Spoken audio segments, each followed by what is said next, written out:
नमस्कार, आप जुड़ चुके हैं वॉइस ऑफ एमपी से और मैं हूं अब्दुल अली ईरानी।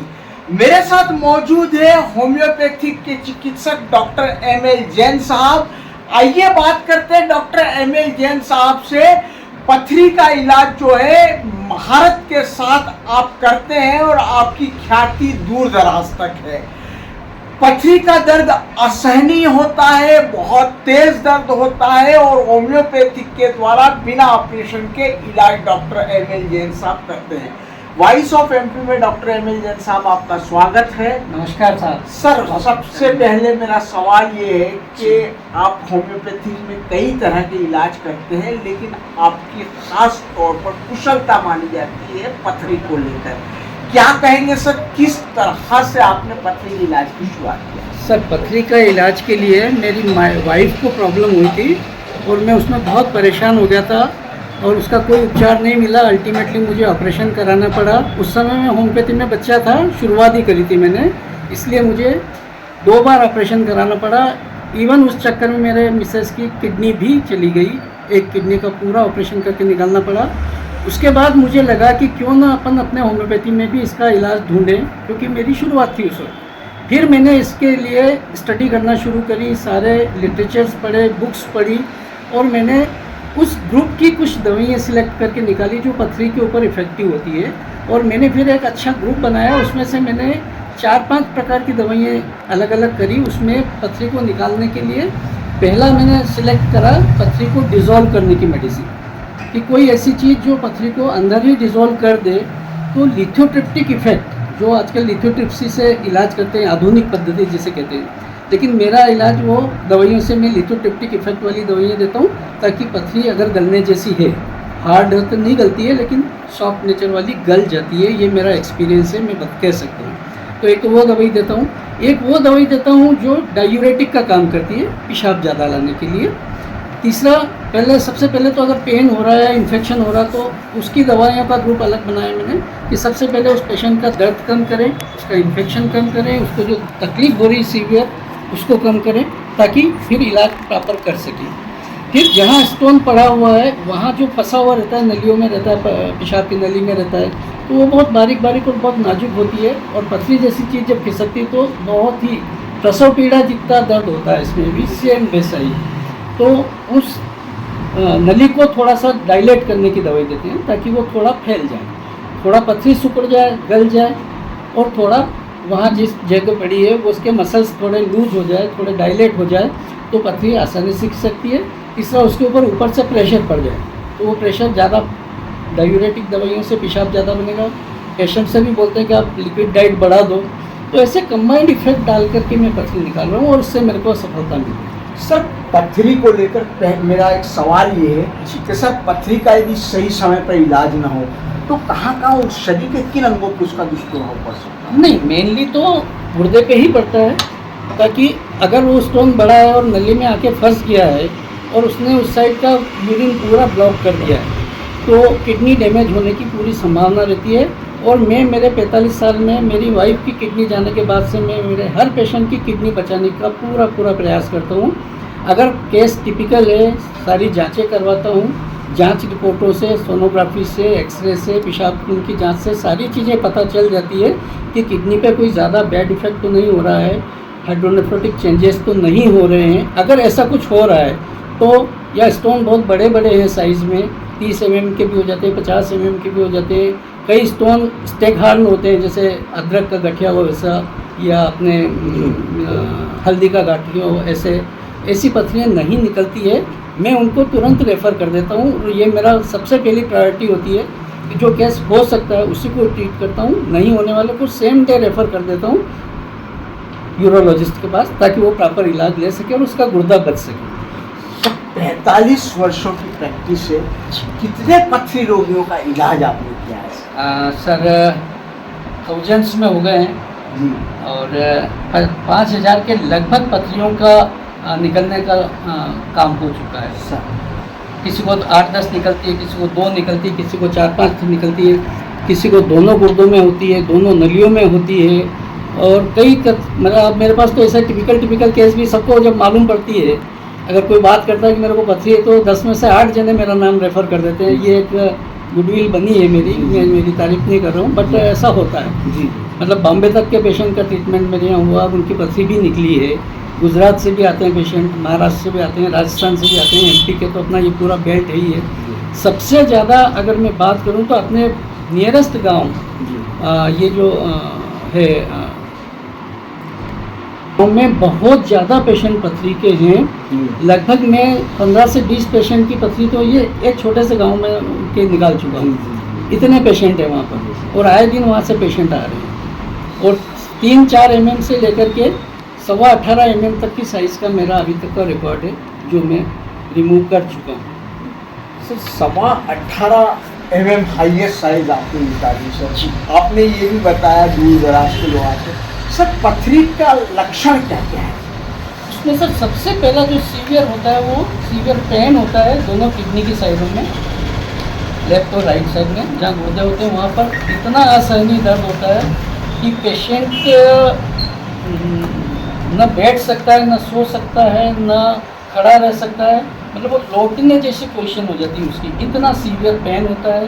पेशाब में जलन होती है भयंकर रूप से, वो पेशाब करने में बहुत असमर्थ हो जाता है, रुक रुक के आता है, बूंद बूंद आता है, बार बार आता है लेकिन थोड़ा थोड़ा आता है। ऐसा लग रहा खूब तेज पेशाब आ रहा, जाओ तो थोड़ा सा हो। और एक बहुत बड़ा लक्षण अगर आ रहा है कि पेशाब लाल रंग का आया किसी की, तो हम पक्का मान के चलते हैं कि उसको पथरी है, क्योंकि वो पथरी जब खिसकती है तो वहाँ रगड़ लगती है और ब्लड आ जाता है।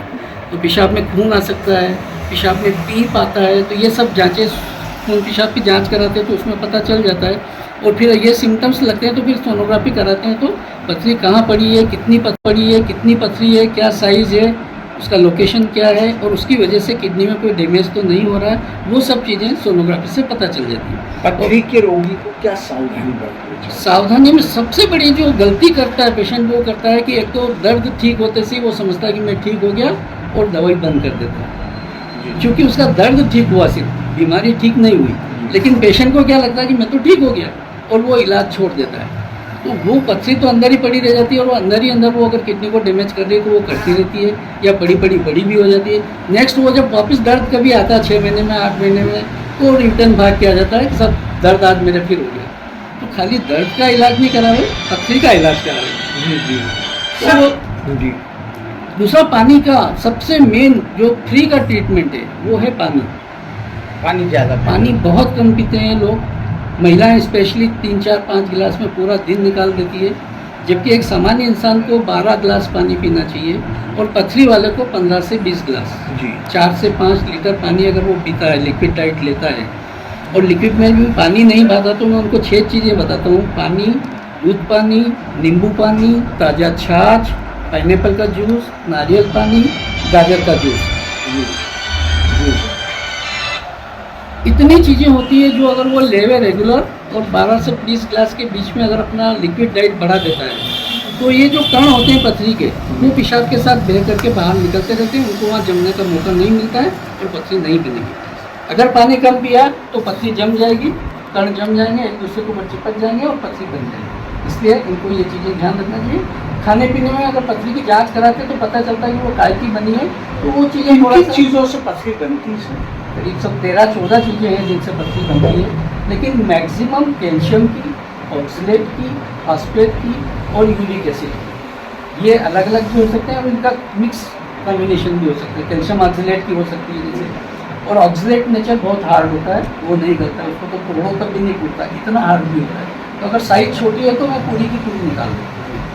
मतलब सर होम्योपैथी दवाई से किस तरह पथरी चूड़ा होकर निकलती है, किस तरह से निकलती है? वो सर वो लिथोट्रिप्टिक इफेक्ट वाली मेडिसिन जो देता हूँ, जो पथरी को गलाने का काम करती है उसके साथ जी, वो अगर सॉफ्ट नेचर का जैसे यूरिक एसिड वाला स्टोन है तो वो गल जाता है। बाकी अगर ऑक्सलेट नेचर है तो नहीं गलता। कोई कहता है कि मैं दवाई दूंगा पथरी गल जाएगी, तो मैं उस बात को नहीं मानता।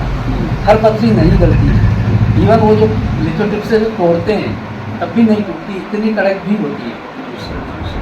सर कोई खास केस पथरी का जो आपको याद हो, जो आपको भी रोमांचित या उद्वेलित करता हो? जी बिल्कुल, मेरे रिकॉर्ड में पेयर से पथरी निकली, पेयर जैसे हस्बैंड वाइफ। अच्छा, पेयर एक ही परिवार के हस्बैंड वाइफ दोनों को पथरी निकली, कपल से निकली, बाप बेटे के निकली, माँ बेटी के निकली, सास बहू के निकली, और पिता पुत्र के, सास बहू के, इस प्रकार से 6-7 पेयर्स में पथरियाँ निकली। और एक मात्र 8 साल के बच्चे को पथरी निकली। वो मेरा बहुत ही मतलब चित्तौड़ के पेशेंट थे वो, और बहुत घबरा गए थे कि छोटे से बच्चे का ऑपरेशन कैसे करवाएं। और उसके यूरेटर में पथरी थी 10-12 mm, 10 mm की शायद। तो वो वहाँ पर चित्तौड़ में भी उनको पता चला कि यार आप नीमच जाके एक बार दिखाओ ऑपरेशन से पहले। वो आए और थैंक्स टू होम्योपैथी और animal and thanks to God कि उस बच्चे की पथरी 20 दिन में निकल गई। उन पेरेंट्स की खुशी देख करके मुझे जो तसल्ली हुई जी, वो संतुष्टि बहुत बड़ी बात होती है। कई पेशेंट जिनकी पथरी निकल जाती है, वो आकर के जब चरण छूते हैं तो मुझे ऐसा लगता है यार मेरे पिता की उम्र के हो, बहुत अच्छा लगता है कि उसका ऑपरेशन बच गया सबसे बड़ा। प्लस आज ऑपरेशन के खर्चे आपको मालूम है कि 60-70-80 हज़ार से लेकर के लाख, 1.5 लाख, 2 लाख रुपए तक के हो जाते हैं, और मेरे यहाँ 5 हज़ार के अंदर अंदर काम हो जाता है बिना वो भी ऑपरेशन के। तो पेशेंट को बहुत सेटिस्फेक्शन मिलता है। तो वही मेरी संतुष्टि है। मेरे को पैसे से लोभ रहा ही नहीं, और न है न रहेगा। सर, पथरी के मामले में तो खैर आपकी विशेषज्ञता दूर दराज तक फेमस है, आपको लोग जानते हैं। ये होम्योपैथिक में और क्या क्या है? हाँ, पथरी में एक केस और मैं आपको एक्सप्लेन करना चाहूँगा। डॉक्टर MD लेवल के डॉक्टर अपने नीमच के, जो गुजरात में पोस्टिंग थे, और उनकी वाइफ को स्टोन बनती थी, और स्टोन इतने शाम को कभी भी। और वो चूँकि MD लेवल के डॉक्टर थे, उन्होंने सब तरफ ट्रीटमेंट कराया, अच्छे से अच्छे डॉक्टरों को दिखाया, लेकिन वो रीफॉर्मेशन चेक नहीं हो पा रहा था उनका। अल्टीमेटली यहाँ के ही डॉक्टर ने, उनके फ्रेंड थे, उन्होंने सजेस्ट किया अरे आप नीमच आए हो तो आप इनको दिखा लो डॉक्टर। उन्होंने मुझे दिखाया, पूरी केस हिस्ट्री ली मैंने, वाइफ से बात हुई। वो कहती बोले डॉक्टर साहब मेरी पर्स में कॉस्मेटिक्स नहीं होते।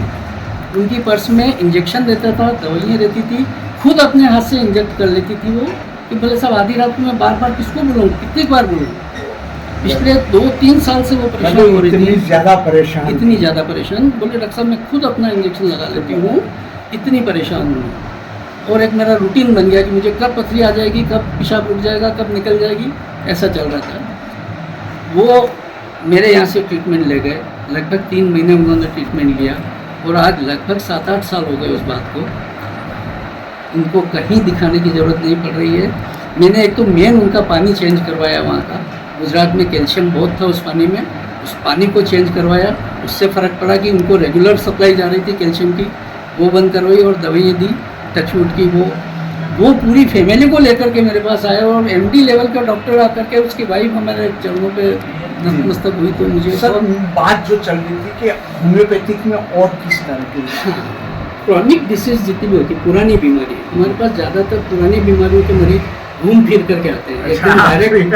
हालांकि मैंने 45 साल में ये इमेज भी बना ली कि मेरे पास अब कई फैमिली ऐसी है जो डायरेक्ट सर्दी खांसी बुखार के इलाज के लिए भी चल के यहाँ आती है, और मैं यहीं बैठे बैठे पेशेंट टेबल पे ही रिस्पांस दे देता हूँ। होम्योपैथी में जो धारणा बनी हुई कि होम्योपैथी में तो बहुत धीरे धीरे असर होता है, बट मैं यहीं रिस्पांस देता हूँ ऑन स्पॉट 10 मिनट्स के अंदर भी। इतनी क्विक रिजल्ट वाली दवाइयाँ भी होम्योपैथी में है, बट स्पेशली क्रॉनिक मरीज हमारे पास ज़्यादा आते हैं, इसलिए थोड़ा टाइम लग जाता है। स्किन के केसेस में मेरा बहुत अच्छा होल्ड है, चर्म रोगों में बहुत अच्छा। अभी वो जो पेशेंट वो भी MD लेवल के डॉक्टर ने रेफर किया, तो स्किन के केसेस।